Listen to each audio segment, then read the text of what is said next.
Yeni videodan herkese merhabalar arkadaşlar. Şimdi bir uzun yolculuğumuz var. Yine uzun yolu seviyoruz. Sizler gibi, tüm arabacılar gibi. Eskişehir'e gideceğiz bu sefer. İzmit'ten yaklaşık 220-250 kilometre arası bir yolculuk olacak. Biraz sonra BeFull'dan aracın şarjını dolduracağım. Şu an %30 civarı dolu. Evden doldurmuştum bir kısım. Daha devamını doldurmadım. BeFull'un bir kampanyası var bugün. Kilovatı 5 liraya veriyor. Orada hem doldurup bir deneyimleriz. Daha sonrasında da güzel yollardan Eskişehir'e doğru yolculuğumuz olacak. Öncelikle kanala abone değilseniz abone olup videoyu beğenirseniz çok sevinirim. Hadi gelin yola geçelim. Arkadaşlar Kuzey Marmara Otoyolu'na giriyorum. Şimdi bu arada şarj istasyonunu haritadan ayarladım.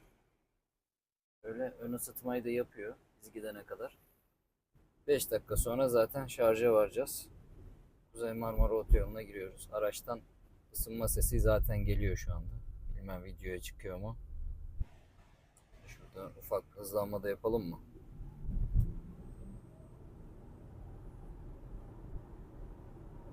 %100.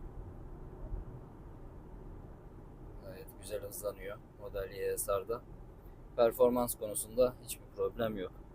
Şimdi bu BeFull'da dolduracağız. Ondan sonra devam edeceğiz yolumuza. %30 şarjla çıktık. 31'miş pardon. Trip A'yı sıfırladım. Günün verilerini oradan takip edebiliriz. Otopilotu da açabilirim istersen. Şöyle.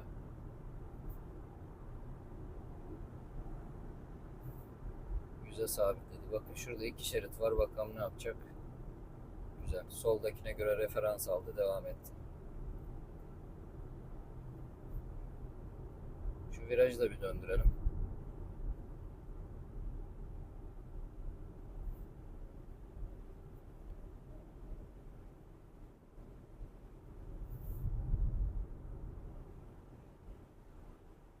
Gayet güzel şekilde virajı dönüyor.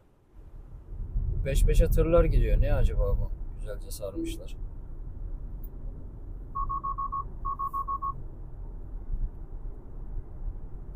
Şarj istasyonunda devam ederiz.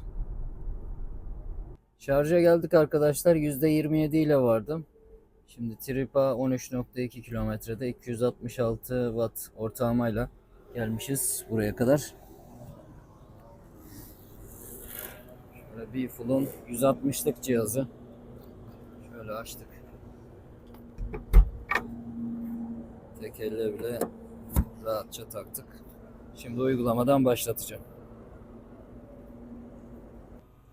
Cihaz 160 kW'lık arkadaşlar. Gelirken batarya ısıtma da yaptım. Ancak şu anda 73 kW kadar verebiliyor. Bir bakalım isterseniz. 73 kW diyor. Şu yanındaki infoya bastığımda şarj hızının istasyon tarafından limitlendiğini gösteriyor. Bilmiyorum, belki kampanya olduğu için sınırlamış olabilirler ancak başka araç da yok etrafta. Bakın diğer port zaten boş. Bu arada 10 şarjın cihazları var burada.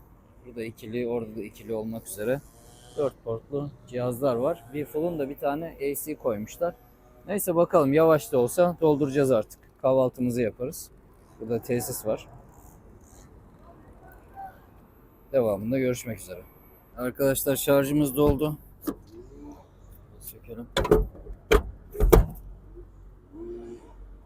42 kW'lık bir enerji aldık. %100, %99 oldu. Zamanımız var. Biz de kahvaltı yaptık.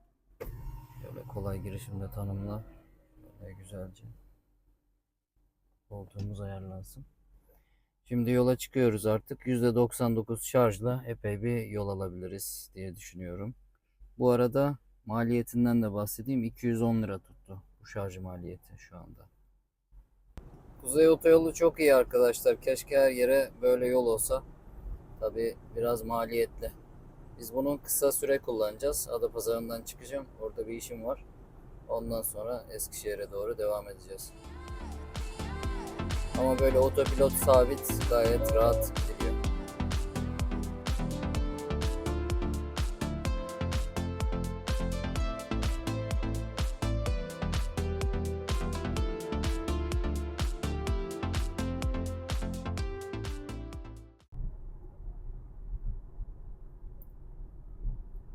Arkadaşlar Geyve'ye doğru ilerliyoruz. Karaçam tarafındayız. Burada muhteşem manzaralar var. Şu karşı tepe müthiş yeşil. Bu yolda virajlı. Sevdiğimiz yollar. Ancak çok fazla tır var. Bu yollar arkadaşlar Oğuzhan Yıldırım'ın yolları. Ben de birkaç kere karşılaştım kendisiyle. Selam olsun buradan da. Onun videolarında bol bol izlediğimiz yollar. Onun da bahsettiği gibi bu yollarda tırlara biraz dikkat etmek gerekiyor. Ve bazı virajlar oldukça keskin. Ama yol kalitesi çok güzel. Keyifli bir yol. Ben de buradan arada seyahat ediyorum. Manzaraları harika. Burada trenle gitmek de keyifli arkadaşlar. Sol tarafımızda da tren yolu var. Orada da trenler geçiyor. Bakın tır sola geçiyor. Sollamaya çıkmış. İşte böyle şeylerle karşılaşmanız olası.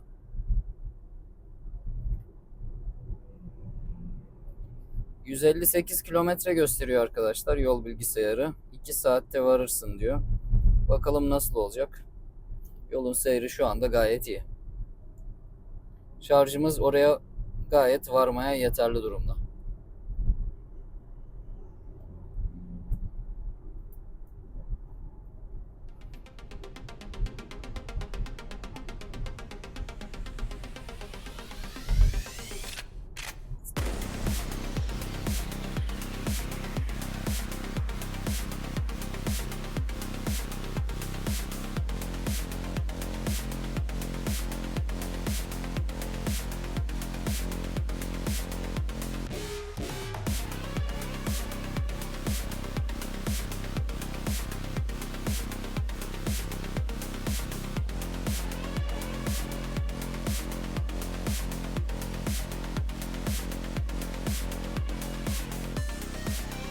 Çevirmesine girdik. Umarım radara girmemişiz biraz önce.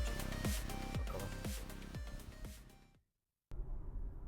Pamukova tarafındayız arkadaşlar. Pamukova'yı geçtik. Köylerindeyiz. Burada yol düzeldi artık. Az önce bir asfalt çalışması vardı birkaç yerde. Ama çok problem değildi. Tırlardan da biraz kurtulduk. Burası güzel bir ova, verimli bir ova. Burada seyahat ediyoruz. Trip A'ya baktığımda 175 watt ortalamayla gidiyoruz. Bu otoyolda bir kısmı otoyolda gittik arkadaşlar. Otoyolda doğrusu 140-150 bandında gittim hız sınırları içerisinde. Burada da hız sınırı genelde 110. O civarlarda gitmeye çalışıyorum. Klimamız 22 derecede otomatik. Araçta 3 kişiyiz. Yolculuk güzel ilerliyor. Bir problem yok şimdilik. 1,5 saat gibi bir mesafe var. 127 kilometre. Bakalım yolun devamında bizleri neler bekliyor. 110 sabit gidiyorum arkadaşlar. Otopilotu da ara ara açıyorum. Bu şekilde seyahat etmesi gayet rahat.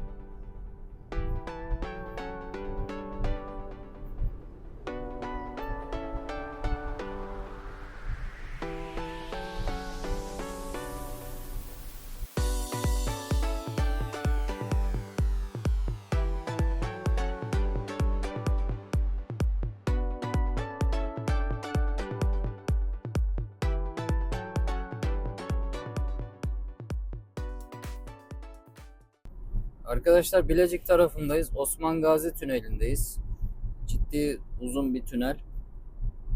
Tünelde hız sınırlarına mutlaka uyun. Daha önce bununla ilgili bir ceza yemiştim. Genelde yazıyor ama dikkat etmiyoruz. Burada 80'miş. Tesla'nın haritası 70 gösteriyor. Aslında önemli değil. Tüketim verilerine bir bakalım arkadaşlar. Bu arada şuradaki uyarı Poor GPS Location diyor. Şu anda GPS'imiz çok iyi çekmediği için tünelin içinde onu belirtiyor. Trip A 170 watt olmuş ortalamamız. 146 kilometredir yoldayız. 78 kilometrede bir yolumuz kaldı.